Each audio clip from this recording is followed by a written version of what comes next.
दहिवडी पोलिसांच्या धाडसी कामगिरीमुळे एटीएम फोडणारे चोरटे सापडले। फलटण चौकातील बँक ऑफ इंडियाच्या एटीएम फोडीचा चोरट्यांचा प्रयत्न फसला। 4 किलोमीटर पाठलाग करून पोलिसांनी पकडला चोरटा। वेळ रात्रीच्या 2:30ची। अचानक दहिवडीतील फलटण चौकातील बँक ऑफ इंडियाच्या एटीएम मशीनचा सायरन वाजला। त्याच दरम्यान दहिवडी पोलीस ठाण्याचे सहाय्यक पोलीस निरीक्षक अक्षय सोनावणे यांचा फोनही खणाणला।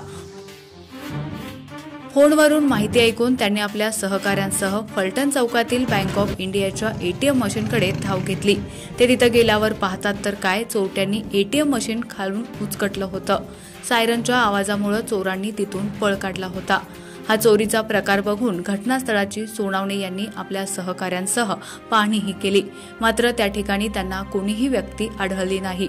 घटनास्थळाची पाहणी करून ते पोलीस स्टेशनकडे माघारी जाणार तेवढ्यात त्यांना बँक ऑफ इंडियाच्या शेजारी असलेल्या पाटील हॉस्पिटलच्या मागच्या बाजूस अचानक दुचाकीची किक ऐकू आली। काही क्षण त्या किकचा आवाज त्यांनी ऐकला। एवढ्या रात्री हॉस्पिटलच्या मागे दुचाकीला किक कोण मारतंय हे बघण्यासाठी ते हॉस्पिटलच्या मागे पोहोचले। पाहतात तर काय, एटीएम मशीन फोडून पळून जाण्याच्या बेतात असलेले चोरटे त्यांच्या समोर होते। किक मारणारा चोर त्यांनी जागीच धरला, मात्र त्याचा सहकारी हॉस्पिटलजवळ असलेल्या नाल्यातून पळत चालला। नीलम रासकर, गणेश खाडे यांनी त्याचा पाठलाग सुरू केला।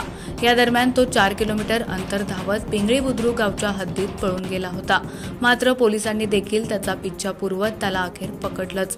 सहाय्यक पोलीस निरीक्षक अक्षय सोनवणे यांनी मध्यरात्री आपल्या कर्तव्याप्रती दाखवलेल्या तत्परतेमुळे एटीएम मशीन फोडणारे चोरटे सापडले।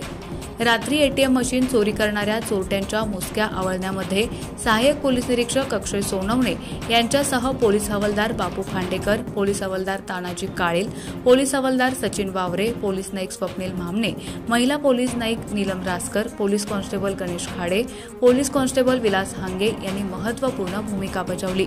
यामध्ये सागर जगन्नाथ गाडे राहणार गोंदवले बुद्रुक आणि रणजित राजेंद्र ओंबासे राहणार वडगाव तालुका मान या 2 चोरट्यांना दरोड्याच्या साहित्यासह दहिवडी पोलिसांनी अखेर ताब्यात घेतलं। या प्रकरणी बँक ऑफ इंडियाच्या दहिवडी शाखेचे मॅनेजर योगेश पांडुरंग गोरे यांनी तक्रार दिली असून संबंधित चोरट्यांकडे दहिवडी पोलीस स्टेशन हद्दीत झालेल्या एटीएम मशीन फोडीबाबत पोलिसांकडून कसून चौकशी केली जातेय। दहिवडी पोलिसांच्या या मध्यरात्रीच्या धाडसी कामगिरीबद्दल त्यांचं नागरिकांमधून कौतुक होतंय। याबाबत अधिक तपास पोलीस हवालदार बापू खांडेकर करत आहेत।